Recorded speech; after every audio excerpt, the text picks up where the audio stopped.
everyone, my name is Natalie. Today I wanted to share some Women in Translation Month recommendations. In the last 3 years, I think I have done Women in Translation Month TBRs, but I don't think I've made any recommendations videos specifically. I've definitely talked about Women in Translation books throughout having this channel, but not in one video. I don't think, at least I couldn't find anything like it.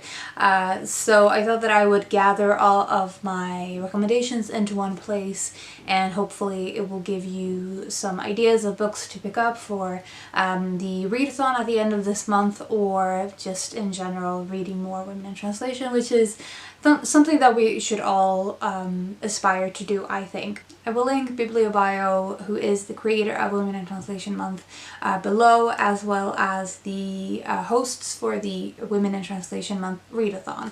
So without further ado, let's just get into the books. The first one I wanted to talk about is The Faster I Walk, The Smaller I Am by Kjersti Annesdatter Skomsvold. So I have actually read this in Swedish, so I will put in the English version's translator here. But this is a book about an elderly woman who is a bit afraid of dying, and she is afraid of being forgotten as soon as she dies. She's almost afraid of being forgotten while she's still living, and she's very dependent on her husband, so she doesn't have a lot of a social community that she feels like if she dies no one will notice. And a lot of this book is just a really close character study, and I found it very powerful and relatable. She's kind of a funny, ironic character, but she's also really vulnerable, and I think there's a lot of the vulnerability of aging that was really handled well in this book, especially considering the fact that the author was really young when she published this. So this is a Norwegian author, and as I said, I will put the English version's translator here. The next one I wanted to mention is Mouthful of Birds by Samantha Schweblin, translated by McDowell. So Samantha Schweblin also wrote Fever Dream, of course, and I loved that. And I think the only reason I'm not mentioning it here is because it's so popular, so I feel like everyone has heard about it, or I feel like it's been all over the place since it came out and been that it was nominated for the Man Booker, I think. But I also loved Mouthful of Birds. I know that it's not as popular. It's a short story collection, and many of them are very short. They're almost flash fiction, and a lot of the imagery is grotesque. It's very dark and sort of nightmarish, and I think a lot of the time what I love about Samantha Schweblin's short stories is she creates very vivid and vibrant images that feel like they're too complicated for the short space that you have with them. So they it takes a while to process them, but there's just so much in them, and there's a sense of dread throughout the collection that I really like in literary fiction, the kind of almost literary horror kind of stories. As I said, I know that it's not everyone's cup of tea, but I think if you like the the sensory experience of reading Fever Dream, then you might like the short stories as well. Next is another really popular one, and that is The Door by Magda Szabo, translated by Len Rix. One of the characters who is a housekeeper, and she's sort of an important figure in the village. She helps everyone out with various things, and she's really respected. This older woman who's called Emerense, and she's quite, her living circumstances are not that great, but she's really respected for her sense of presence, and she starts working for a couple as their housekeeper, and it's about, in particular, the woman in the couple and Emerense becoming friends of sorts, and their complicated relationship. And a lot of it is again about aging and about space and agency, and the sense of having the power to make your own choices and to have control over your life and what happens when someone loses that control, what that feels like. So I think especially for me, the strong part in this book was the characters and the interaction between them that felt very tense and sometimes quite fragile, but also very deep and honest. Then another short story collection that I have really enjoyed is Lonesome Bodybuilder by Yukiko Motoya. And this one is translated by Asa Yoneda. This is another magical realism kind of short story collection that I loved. I think the sort of the first half of the short stories are quite lighthearted. They are more of the whimsical kind, just kind of weird stories in the beginning, but then in the latter part of the book it's much darker. I really think, again, the imagery was really interesting, and I think a lot of the time I really like Japanese fiction because it has a lot of interesting imagery, and you can see that in the mythology as well. Another Japanese one is The Fall of Language and the Age of English by Minae Mizumura, translated by Mari Yoshihara and Juliet Winters Carpenter. So this is a non-fiction book, and I have actually done an entire video talking about this book.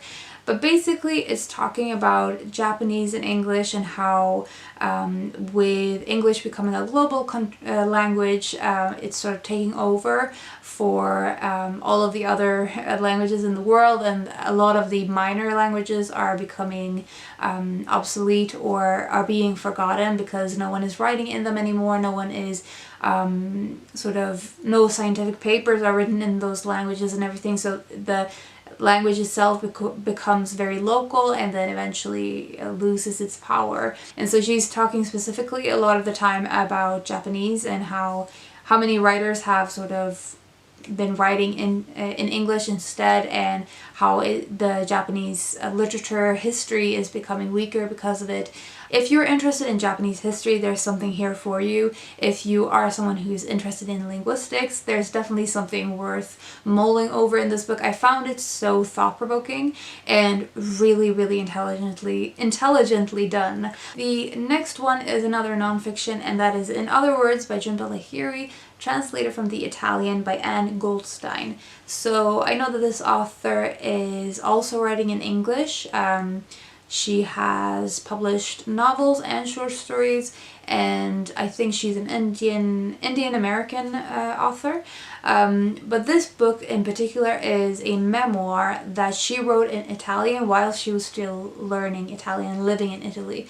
So it has been translated by Goldstein, who I think also translates the Elena Ferrante books. But this memoir is all about learning language and about linguistics in general, and some of the challenges in learning languages, some of the power within knowing a language, the feeling of knowing a language and sort of accessing some things that you didn't have access to. A lot of the experiences that she shares and some of her thoughts that she's sort of had along the way of learning the language process, I just really connected to because I've always loved learning languages. But there's also some things that are very specific to Italian and Italy as a country as well.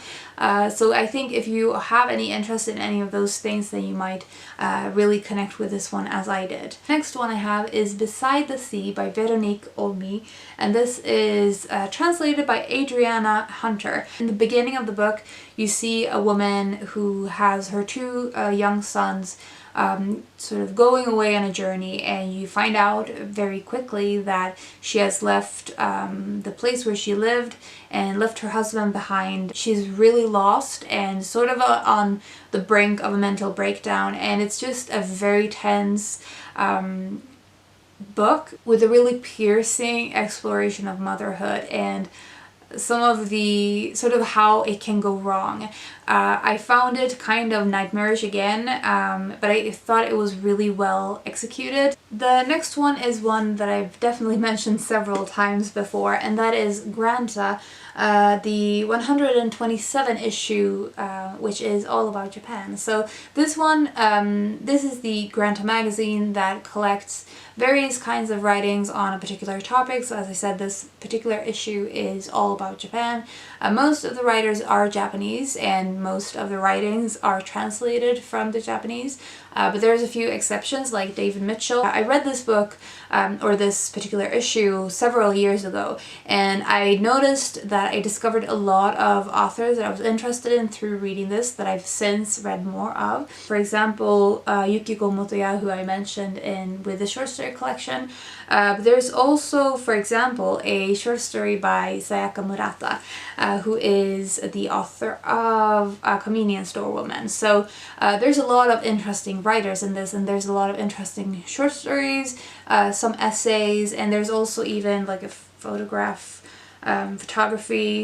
collection. So yeah, it's just really a fantastic